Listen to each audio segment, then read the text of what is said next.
Un peu, beaucoup, passionnément. Classé monument historique depuis 1984, le château du Chenec, au cœur de l'Outre-Forêt, bénéficie des petits soins d'une équipe de passionnés qui a pris en main depuis 10 ans sa sauvegarde et sa mise en valeur. Le nom de cette association, Kuhnulmergrün.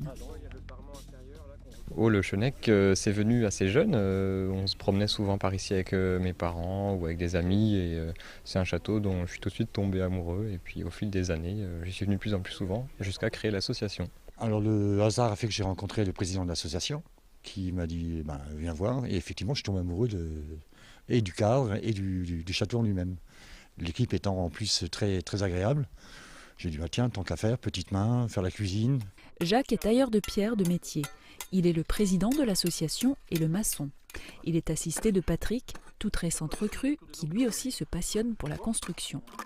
Depuis même 2003, on fait beaucoup de consolidation, donc en lien avec les monuments historiques. On restaure des murs qui sont en voie d'effondrement. Le but, c'est pas de reconstruire le château comme le Haut-Königsbourg par exemple, mais c'est de consolider ce qui est déjà en place, puis le maintenir en l'état, quoi.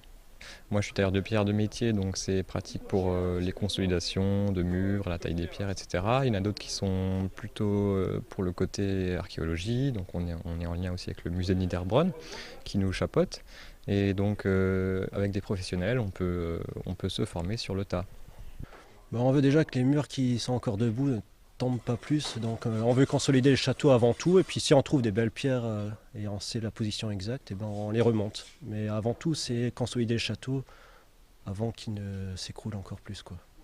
C'est vraiment une passion, construire tout le temps, construire. Ouais. Par contre, le souci, c'est qu'on manque de volontaires aussi pour venir construire. On aurait quelques volontaires de plus, ça serait quelque chose de fantastique. Marc, lui, est le lorrain de l'équipe. Il en fallait bien un. Secrétaire de l'association sur le chantier, il est manœuvre. Il est un des pionniers de cette folle entreprise. Je viens de Sarreguemines et en me promenant, j'ai rencontré un autre groupe de jeunes qui débroussaillaient le château, mais sans autorisation. Et je ne le savais pas à l'époque et j'ai demandé si je pouvais me joindre à eux. Et puis donc je me suis joint, on a créé l'association et après on a eu les diverses autorisations pour travailler au château. Tous les week-ends, si vous montez au château, vous y trouverez l'un d'entre eux. Alain est guide et proposera de vous faire le tour du propriétaire. Il ne faut pas trop présenter le château, il faut plutôt attendre les questions des visiteurs.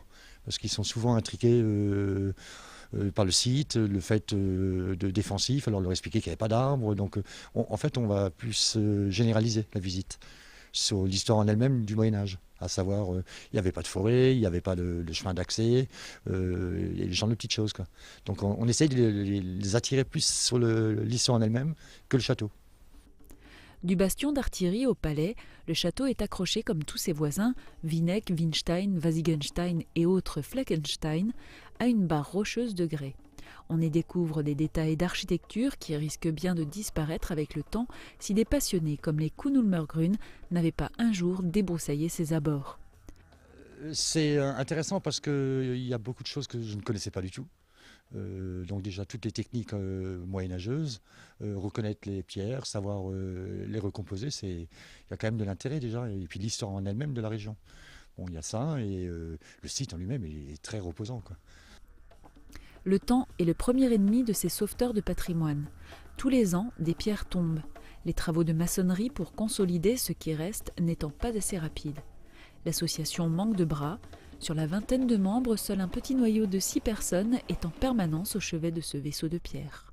On est vraiment passionnés, c'est vraiment un château qui était complètement envahi par la végétation, il était oublié de tous, il n'est pas vraiment indiqué sur les routes, alors que c'est vraiment un château merveilleux et dans un cadre mais vraiment très très beau avec la forêt à perte de vue, c'est vraiment dépaysant.